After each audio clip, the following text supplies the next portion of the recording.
don't need the intros. Let's get past this.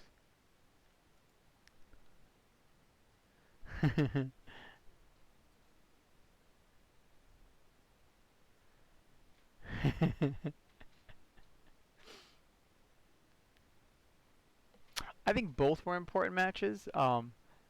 This is an important match. I mean, it's Dean Lister's first loss in a really long time. I can't remember how last time he had lost before this. All right, so let's talk about Dean Lister. Let's start with the guard pull, and there you go. He knows Josh Barnett is definitely the superior wrestler. I mean, just look at the shorts. All right, so when he comes down, he wants to bring his head.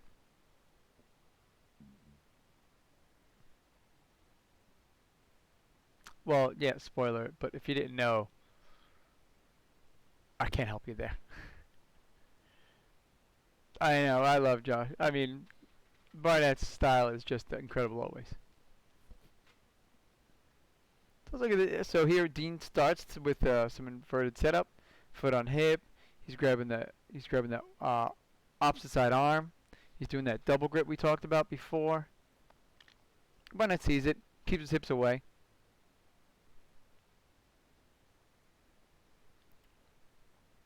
Oh, okay. Well, at least you get one excitement. All right, here we go. So, I mean, we're going to see Barnett in this scenario a lot. All right, so his preferred passing, especially when he's in like, I mean, I've even seen him kind of do it in MMA, where like he'll actually shove his head into the person. Doesn't do it in Jiu-Jitsu because I guess different rule set, so you don't have to. Is this either overhook or scoop grip right here, and then he's always going to be playing with the other leg. But this is going to be a big part of his pressure here. Ah, okay. Yeah, this is legendary. So when he loses it, though, look how he scoots to the side and puts his hand right on the hip rib cage. This is actually why I started putting my hand more into the hip and less on the shoulder. All right. And he just keeps kind of shuffling slightly to the side. Both of these guys obviously have to be afraid of footlocks from one another. They're both incredible footlockers. See, here we go. So Josh Barnett, again, when he gets his knee up, he puts it more towards the gooch area, kind of into the hip line, and not trying to knee slice. Not necessarily to tire him out, but he is a slow, methodical passer. Look, he just puts the knee in.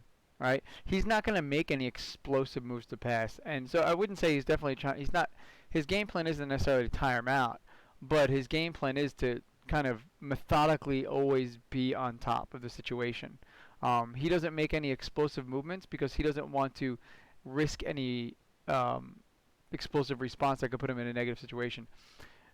Especially because their legs are, both of these guys are so dangerous with the leg locks. You know what I mean? So he's not even going to dive on. He's respecting Dean Lister's leg lock game so much, he's not diving on Dean Lister's legs, which is something he has done in the past. Maybe on your knees, hand on the shin, right here, other hand cupping the leg is really nice. This is something I've definitely experimented with. See, look how he's able to avoid that arm drag. So here, because he has hands on the shins. So because he has this setup, yeah, no, they definitely don't. But if you got in a footlock, it's definitely not because of your shoes. That just helps him hold on.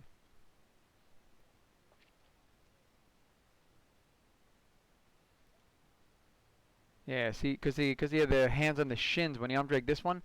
This hand pushed the shin down, so it was impossible for him to actually get up for the arm drag. Controlling the ankle.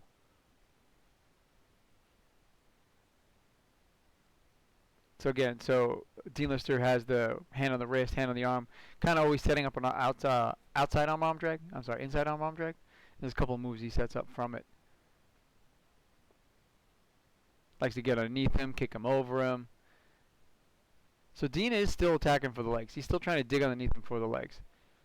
So here we go. He has that underhook we talked about. That's going to be the pressure he applies.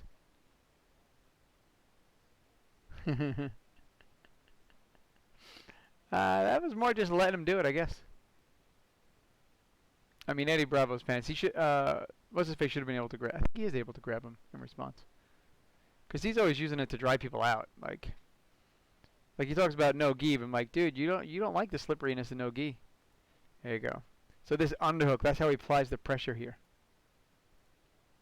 So here it's over. He's got his head low, hand on the leg. He goes to come up. Yeah, and look how he gets the underhook and starts driving this knee that we can't see in. There you go. But look at the pressure he's keeping with this shoulder on this hip. All right, so his legs are light, and it's all the pressure. Also notice another thing that Barnet is doing. He's looking towards Dean Lister's head. All right, because if he looked down, Dean would then have the opportunity to grab his head with his leg.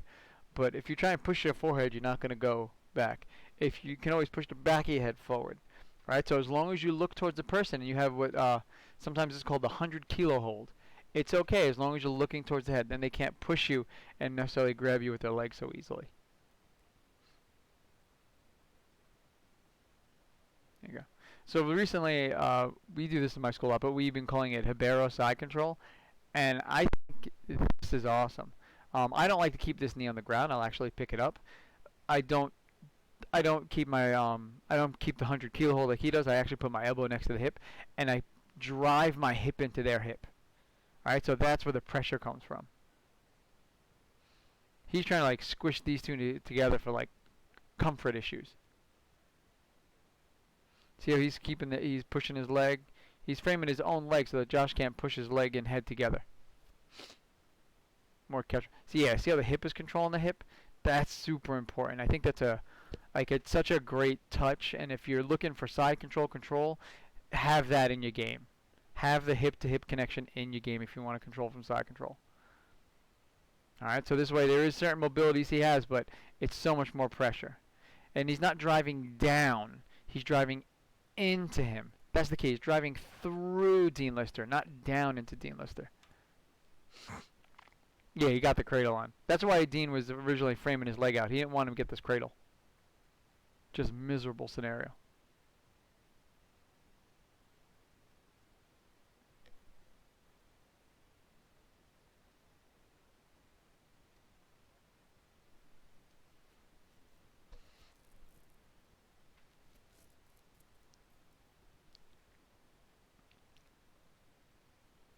So basically he was hitting the cradle, trying to squeeze a little bit.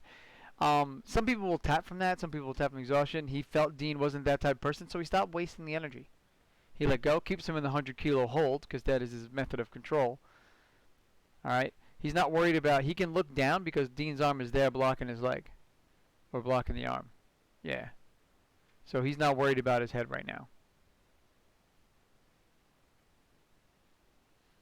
I mean, I do think that this form of side control 100-kilo hold with the hip pressure is just a lot more taxing on the person on the bottom. But so he doesn't have the hip control, then he puts the knee in there. Extends the leg, and then he drops the hip back in.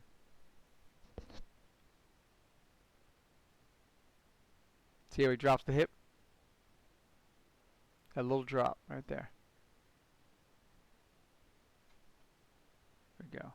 He's trying to move a little bit, maybe get different control. Lister has the arm in here. He starts the hip escape. He gets the knee back inside. There we go. So knees back inside. He uses this shoulder pressure here once again. It turns Dean. You could also be walking a little bit over his head a little, and then drops the hip back in play. So again, it's this overgrip shoulder pressure in this leg that's really, it really eliminates a lot of movement on the far side of the hip.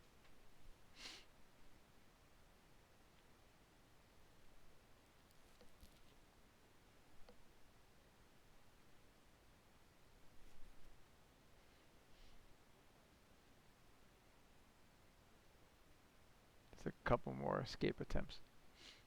Can Dean not go all the way under and try to put on the back? No, he can't. He would most likely end up north south, but what happens is Dean's movement. Actually, that moment ago is perfect for the explanation.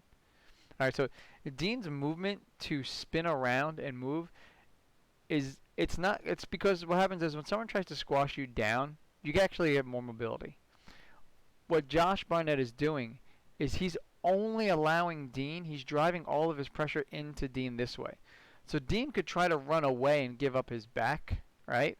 But this arm here, being a 100 kilo hold, prevents that motion as well. So really, it just kind of sticks him in place.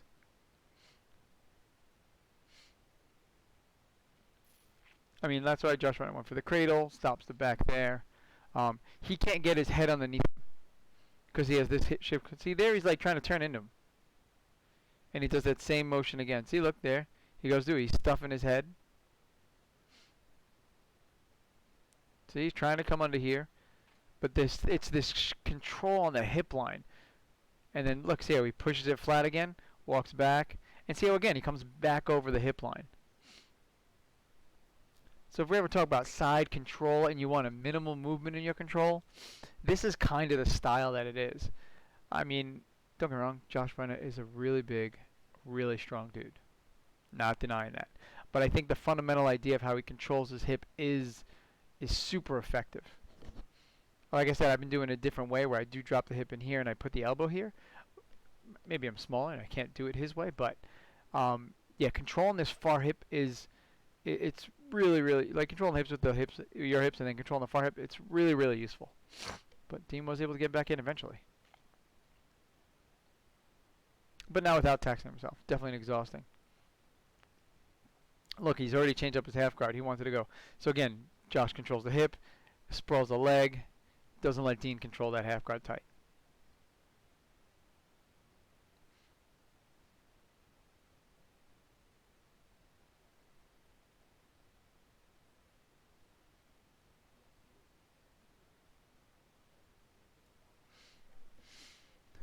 "13 minutes left." Oof, yeah. Now we're going to fast forward through some of these parts because it does slow down a bit. There we go, hold on. Mostly pressure, and eventually, yeah, here we go. Josh actually does stand. So he's putting a lot of pressure. Eventually, he does stand up. All right. Now that he's got him tired, look at that explosion around here. Okay, so he's got him tired. He's working him.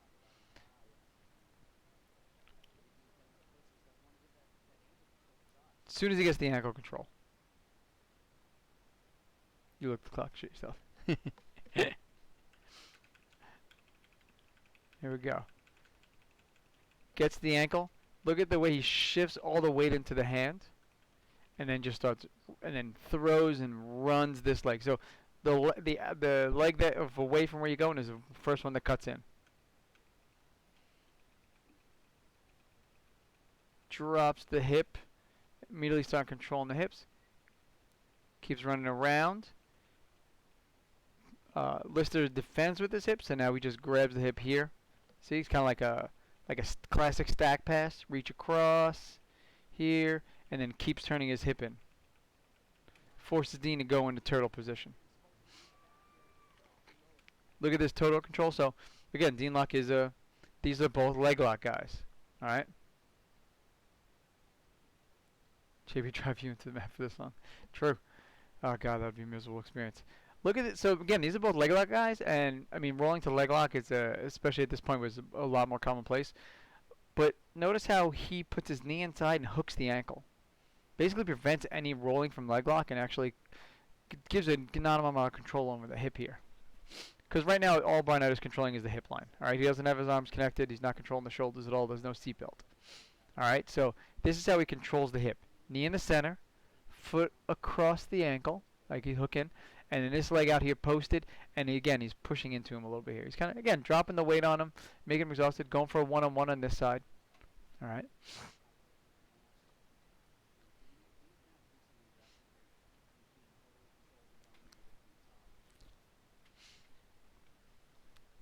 Anderson Silva. There you go. So again, that pressure in here, keeping Dean super low. Being stuck in turtle does suck, more than people think. See right there, he was trying to move the hip around, and it just wasn't happening. He wasn't able to look towards and roll.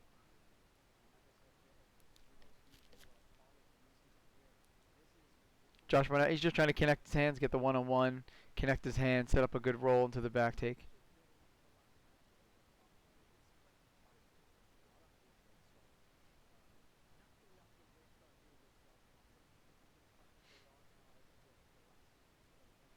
connect his hands yet? Okay, no, he still can't connect his hands.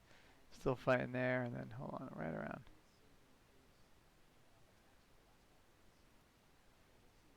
There we go. So now he starts sprawling super heavy. So he grabs the hips and just swings him around. So this is from the. So he shoots like so. This hand here digs deep and like puts his hand on his core.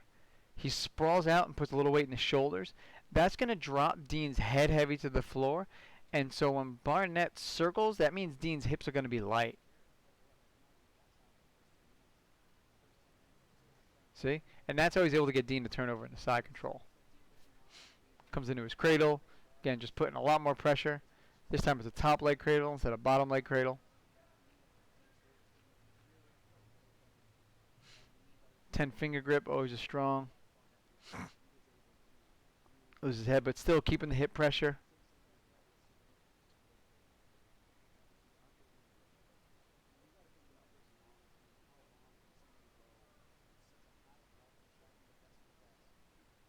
Are they just talking back and forth?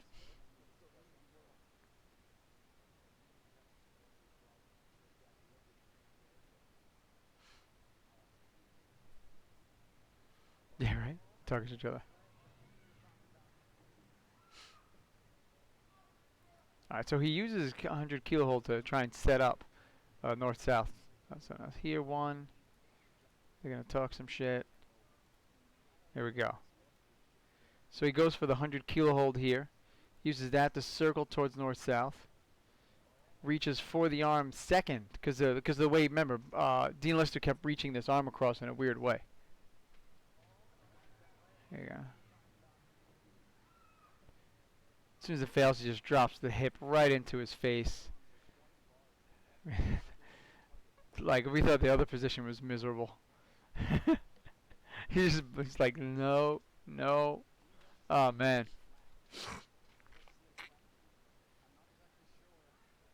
I mean, what else are you going to do? You might as well just lay there. Speedo strategy in full effect. Oh, man, definitely. Catch wrestler 101.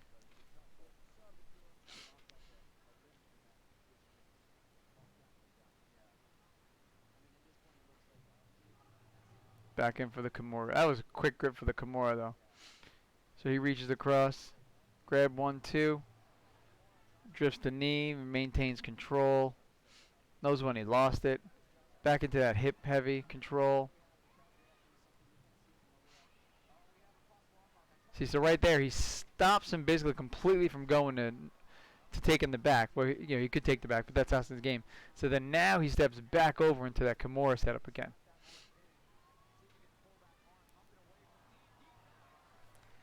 But Dean is amazing at defense there. So here, so this 10-finger grip here, super strong. Can hold on for quite some time. How does he lose that again? So what happens is Dean actually lets go.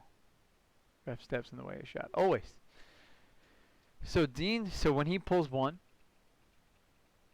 Dean lets go of his hand and then retracts his elbow and then immediately shoves his hand right in between it, right by his face. Bam. So he actually lets him pull it, and then on one of the pulls, he lets go and pulls his elbow out. Super amazing timing.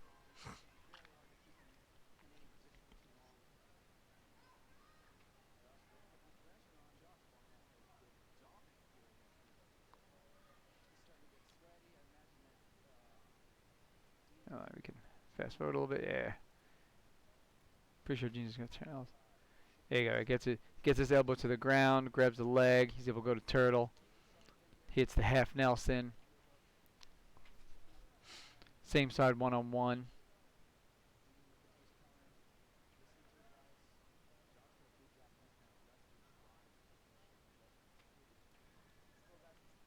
He's gonna ride this out a little bit. Goes do the same thing for the turnover. This time Dean rolls into it and puts his shoulder in.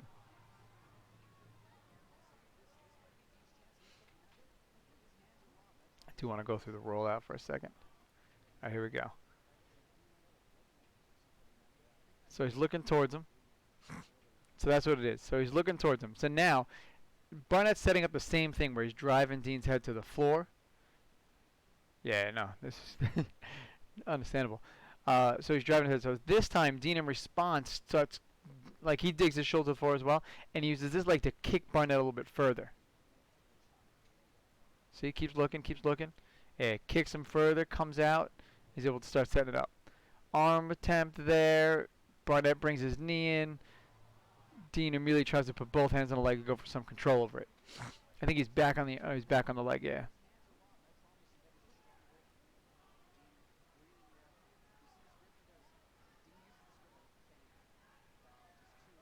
Look at how white Barnett's leg is when he breaks this grip.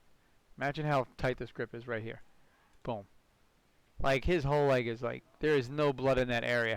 How strong Dean was gripping that.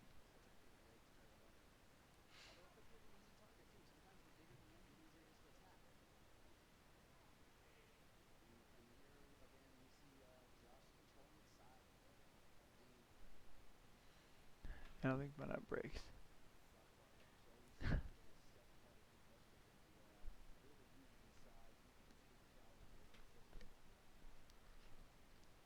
True, true. I might say that. I might agree with that. I mean, definitely the ride time has exhausted Dean's arms quite a bit at this point. Comes back in for that Kimura setup. So here we talk about like how this is okay. So see how Dean has picked up the ankle to get the knee through. Let's look at that defense. That's what we were talking about before, right? He comes over. This is the pipe dream scenario, right? But Dean's gonna hook the ankle with the arm, and now he's able to get his elbow through. And then look, now he's able to go flatten out more to get his head free from the Kimura setup.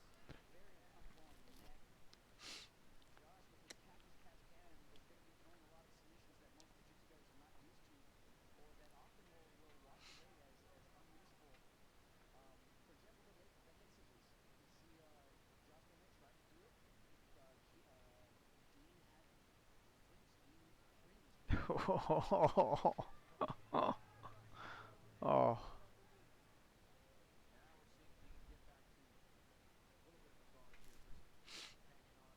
But he's got that over under again. He's got that hip control. I mean, no matter what, Dean has definitely worked a lot harder than Josh has at this point, and they're both as sweaty as it can be.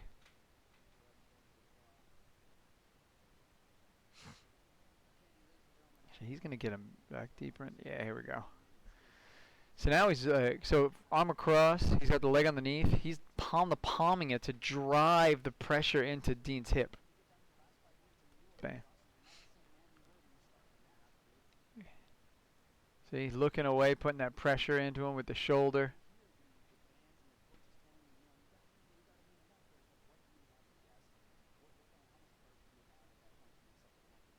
There you go. Gets his elbow inside, puts his knee against the neck. Even though Josh is controlling the toes, this knee in the neck is definitely it's gonna mess with Josh's angle. He also puts the elbow there as well. With a dude like Josh Barnett, yeah, double up on those defenses. All right, before you saw Dean like grabbing the arm, but now he's like both limbs to defend.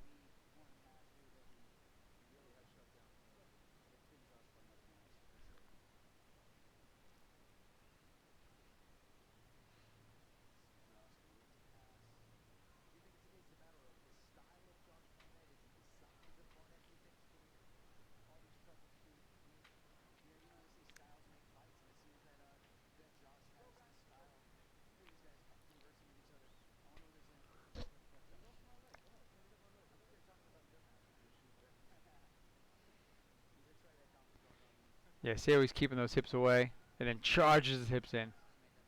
Because passing the guard is passing your hips. It's not passing anything else. So when you get around the legs, the goal, you have to drop your hips in super heavy. All right, the hips is passing their hips. That's a guard pass. Not just you getting around their legs. It's about your hips getting around their legs.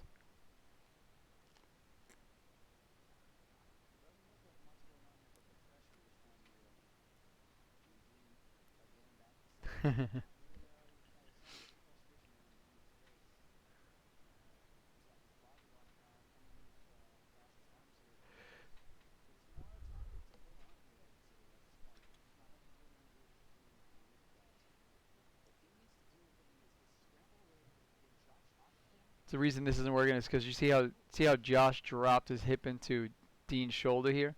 So even that he finally got this attempt potentially on a reverse triangle, his hip into the armpit puts the brakes on that. I mean, if I was ref knees, I'd be excited too.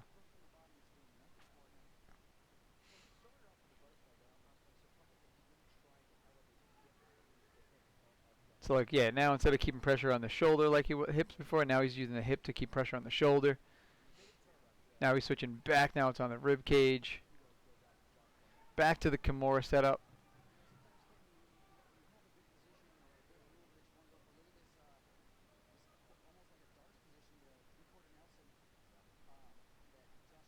This is not me. This is them. Oh, come on, man.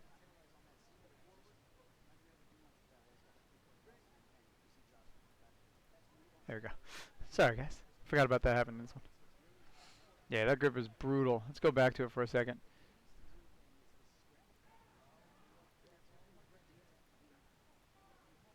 There we go. So he's coming up. He gets the underhook. So it's like going for a Darce, but instead he puts his hand on his forearm, puts the other hand on the back of his head, and crushes it into the ground. And slows him down a lot here. See right there? That's the grip. All right. You can use this grip while passing to set up a Darce, things like that. It's definitely something he's used in MMA. All right, and then knee him in the head. But yeah, this is a solid grip. It's got a full closed network, and part of the network is their own power with the hook on your wrist. Like he'll hook here super deep and strong. So when Barnett goes to open up, he'll actually if Dan Lister tried to pull his head out, he would actually drag Barnett with him a little bit.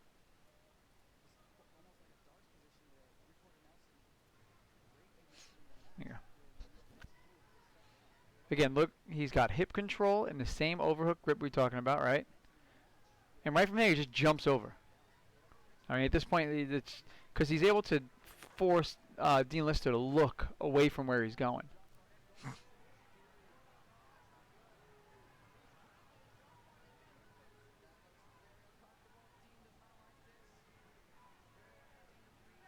Oh, God.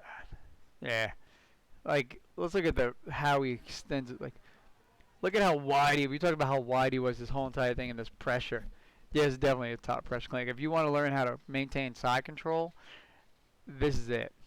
Like, between him and I'll even say JT Torres has some cool tricks too to maintain side control. His is a lot more mobile, obviously, because he doesn't have the pressure that Josh Barnett does.